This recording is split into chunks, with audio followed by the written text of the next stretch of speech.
Hello folks and welcome back to Invincible Asia. What you're about to see is a brief Q&A session that was supposed to be included on the Tiger Cage Blu-ray Trilogy release from 88 Films. The questions were sent over from Mike Leeder, but the finished piece didn't make the cut. I don't know why. Hey, sure, you can't have everything, right? So yes, thanks for watching. Check it out. It's just my own personal thoughts on the movies, Yuen Woo Ping, the actors involved and things like that. And hope you enjoy.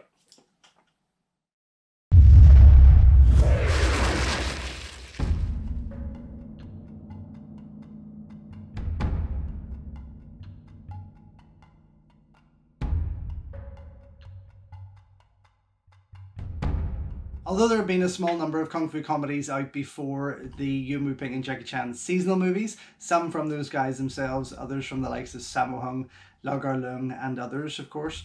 I do believe that it was them that kind of really set the standard for what would become a hugely popular subgenre of Hong Kong movies.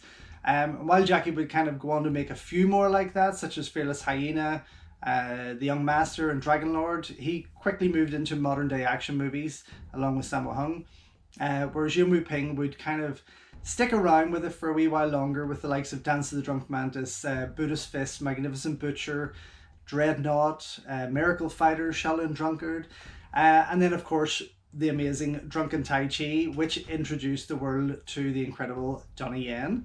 And then of course it would be about another 4 years after that before the first Tiger Cage movie came about.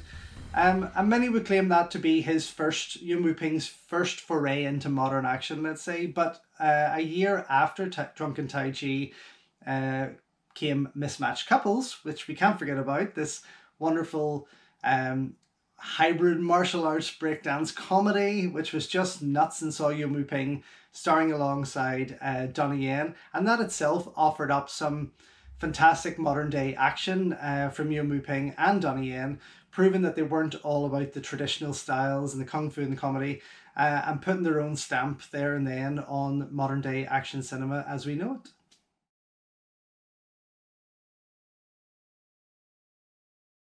When you talk about what makes a modern day Yuen Woo Ping or Donnie Yen action movie different to say like a Jackie Chan or Sammo Hung movie, I think it all comes down to the choreography at the end of the day. While Donnie's style has changed over the years and kind of progressed somewhat, I think that you can still tell when he's under the direction of Yuen Woo Ping, just like you can always tell when you're watching a Yuen Woo Ping movie. There's a particular flair and style that was very different to everything else that was on offer when Yuen Woo Ping is behind the camera.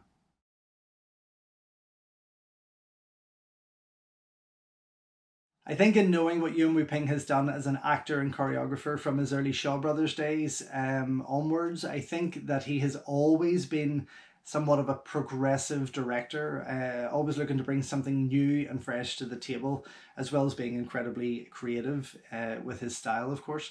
But I also think that having a young Donnie Yen on board has really helped encourage him to do that even more so, because that's when you start to see a real big difference in Yuen Woo Ping's work whenever he brings Donnie in with Drunken Tai Chi, and that's when we start to see a massive change in the direction that he's taking.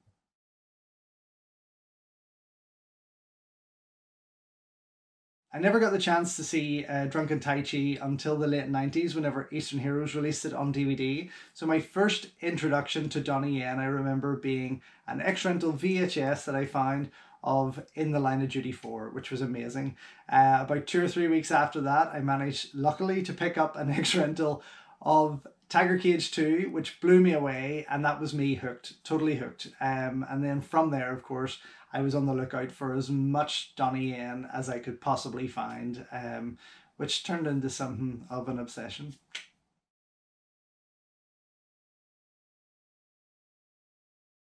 I think growing up in Boston allowed Donnie to come to the table with something fresh, something a bit more exciting when it came to choreography and the fight scenes.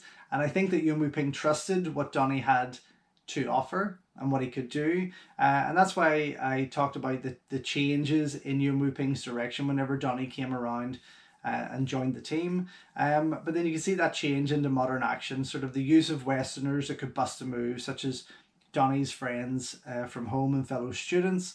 And that would allow Donnie also to have some input on how he could look better too, and what he could do.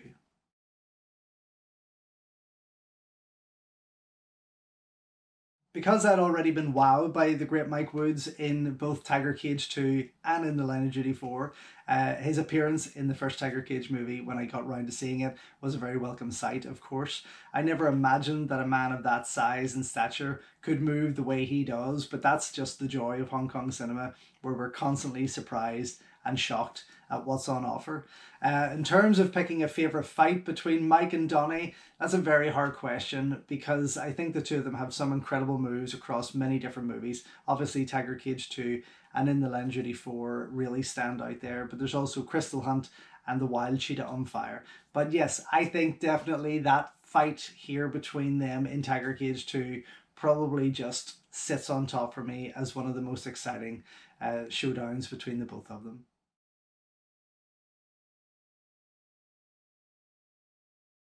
John made equally as great an impression as Mike Woods did when I first saw him in Tiger Cage 2 and in The Line of Duty 4, both of which allowed him to show something a little different as an on-screen fighter.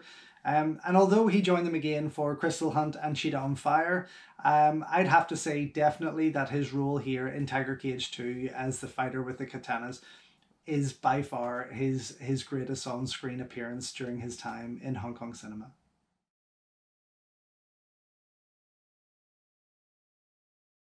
I do think that the films made by Yuen Woo Ping and Donnie Yen together were a very special chapter of Hong Kong cinema, because fans knew that when they saw these guys together on the same video cover or poster artwork, that it was going to deliver something special, with the exception of Iron Monkey 2, of course.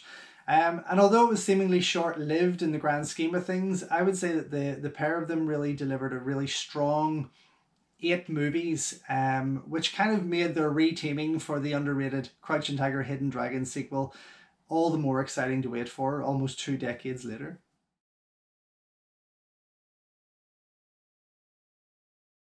While it's certainly not as strong as its predecessors, Tiger Cage 3 still proves to be quite an entertaining watch, I believe. Although it's fair to say that Cheung Kwok Leung isn't really the strongest replacement for someone like Donnie Yen, even though he did appear in some fun titles over the years, such as Satanic Crystals, Fatal Termination, Angel Enforcers, Dragon from Russia, and New Kids in Town with Moon Lee. But he just never really oozed that same on-screen presence as Donnie Yen could. I also think you can see Yuen Woo Ping's disappointment here in not having his star on board for this one. But of course, Donnie was away making movies like Crystal Hunt, Cheetah on Fire, Holy Virgin versus the Evil Dead, New Dragon Gate in Butterfly and Sword, and of course, Once Upon a Time in China 2, which Yuen Woo Ping was also the choreographer for.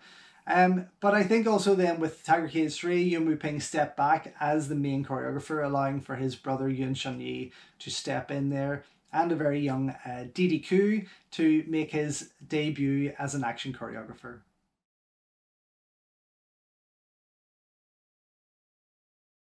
Although I'd say I probably prefer the action in Tiger Cage 1 and 2, I certainly wasn't disappointed at what was on offer here in Tiger Cage 3.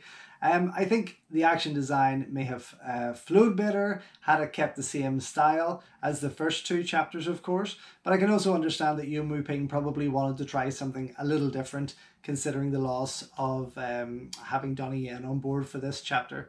I think fight choreography as a whole is a very difficult thing to settle on, especially when you're following up with some successful chapters of a series, of course. And although certain moves suit a more brutal tone than others, maybe the decision to do so here is another reason that this film kind of fell to the wayside and got lost among the success of its predecessors.